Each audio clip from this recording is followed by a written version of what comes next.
नमो बुद्धाय दोस्तों। क्या आपको पता है कि ये हस्त मुद्राएं क्या होती हैं? इनका क्या रहस्य है? हमारे प्राचीन इतिहास में पिछले 5000 सालों से चली आ रही है। आप सभी ने बुद्ध की मूर्तियों को कई मुद्राओं के साथ देखा होगा। इन अलग अलग मुद्राओं में बुद्ध की मूर्तियों को देखकर आपके मन में इन मुद्राओं का अर्थ जानने की इच्छा तो उत्पन्न होती ही होगी। ये सभी मुद्राएं हमारे विश्व गुरु बुद्ध की ही देन है। क्या आपने कभी नोटिस किया है, दुनिया में कुछ 1% लोग ही इस रहस्य को जानते हैं। दुनिया के कुछ प्रभावशाली लोग अपने हाथों को एक विशेष मुद्रा में क्यों रखते हैं? अगर आप इस राज को जानेंगे तो आप भी इस तरह से मुद्रा में बैठेंगे और फिर आपको पता चलेगा कि इसमें कितनी शक्तियां छुपी हुई हैं। मुद्रा मतलब हाथों की कुछ ऐसी आकृतियां, कुछ ऐसी स्थितियां होती हैं जो आपके शरीर और मन की ऊर्जा को सही जगह पर लगाती हैं। हमारे हाथों में 5 उंगलियां हैं और ये पांचों उंगलियों में इस ब्रह्मांड में पांचों तत्वों का समावेश है। इन हर उंगलियों में अलग तत्व है।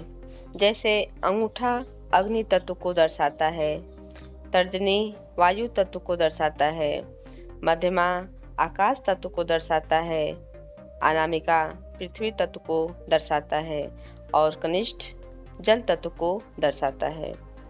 ये मुद्राएं हमारे ध्यान को हमारे लक्ष्य पर केंद्रित रखती हैं और इनका हमारे सफलता में अभिन्न योगदान होता है। तो आइए जानते हैं कुछ हस्त मुद्राओं के बारे में जिनका हमारे मन मस्तिष्क पर कैसा प्रभाव पड़ता है। धर्म चक्र मुद्रा। इस मुद्रा का सर्वप्रथम प्रदर्शन ज्ञान प्राप्ति के बाद सारनाथ में बुद्ध ने अपने पहले धर्मोपदेश में किया था। इस मुद्रा में दोनों हाथों को सीने के सामने रखा जाता है तथा बाएं हाथ का हिस्सा अंदर की ओर जबकि दाएं हाथ का हिस्सा बाहर की ओर रखा जाता है। अब चलते हैं दूसरी मुद्रा की तरफ। देखिए, इसे ध्यान मुद्रा कहते हैं।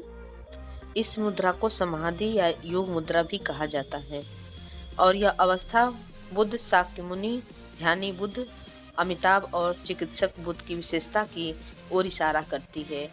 इस मुद्रा में दोनों हाथों को गोद में रखा जाता है। दाएं हाथ को बाएं हाथ के ऊपर पूरी तरह से उंगलियां फैलाकर रखा जाता है तथा अंगूठे को ऊपर की ओर रखा जाता है और दोनों हाथों की उंगलियां एक दूसरे के ऊपर टिकाकर रखा जाता है। तीसरी मुद्रा भूमि स्पर्श मुद्रा है।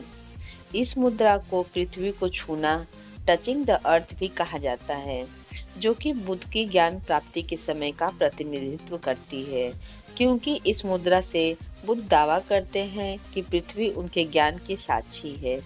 इस मुद्रा में सीधे हाथ को दाएं घुटने पर रखकर हथेली को अंदर की ओर रखते हुए जमीन की ओर ले जाते हैं और कमल सिंहासन को छुआ जाता है।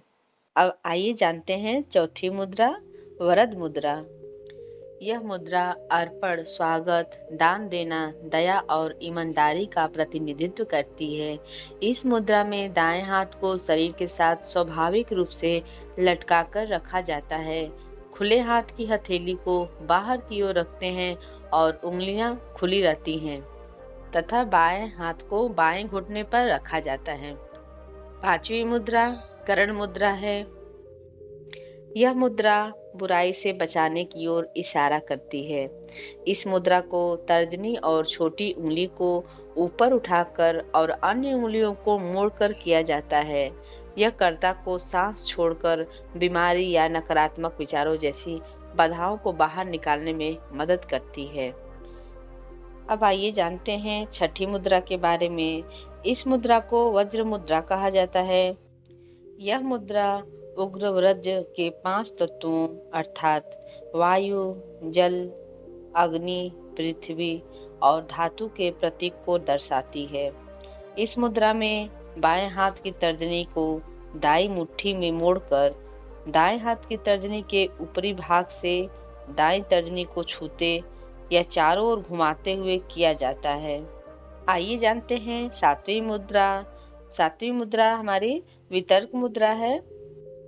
यह बुद्ध की शिक्षाओं के प्रचार और परिचर्चा का प्रतीक है। इस मुद्रा में अंगूठे के ऊपरी भाग और तर्जनी को मिलाकर किया जाता है, जबकि अन्य उंगलियों को सीधा रखा जाता है। यह लगभग अभय मुद्रा की तरह है, लेकिन इस मुद्रा में अंगूठा तर्जनी उंगली को छूता है। 8वीं मुद्रा अभय मुद्रा है। यह मुद्रा निर्भयता या आशीर्वाद को दर्शाता है, जो कि सुरक्षा, शांति, परोपकार और भय को दूर करने का प्रतिनिधित्व करता है तथा बुद्ध, शाक्यमुनि और ध्यानी बुद्ध अमोघ सिद्धि की विशेषताओं को प्रदर्शित करती है। इस मुद्रा में दाएं हाथ को कंधे तक उठाकर बाह को मोड़कर किया जाता है और उंगलियों को ऊपर की ओर उठाकर हथेली को बाहर की ओर रखा जाता है। अब आइए जानते हैं 9वीं मुद्रा के बारे में। यह मुद्रा दिव्य सार्वभौमिक ऊर्जा के साथ अपने आप को जोड़कर सर्वोच्च आत्मज्ञान की प्राप्ति को दर्शाती है। इस मुद्रा में दोनों हाथ को जोड़कर हृदय के पास रखा जाता है और तर्जनी उंगलियां एक दूसरे को छूते हुए ऊपर की ओर होती हैं और अन्य उंगलियां अंदर की ओर मुड़ी होती हैं।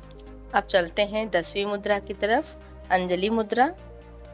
इसे नमस्कार मुद्रा या हृदयांजलि मुद्रा भी कहते हैं, जो अभिवादन, प्रार्थना और आराधना के इशारे का प्रतिनिधित्व करती है।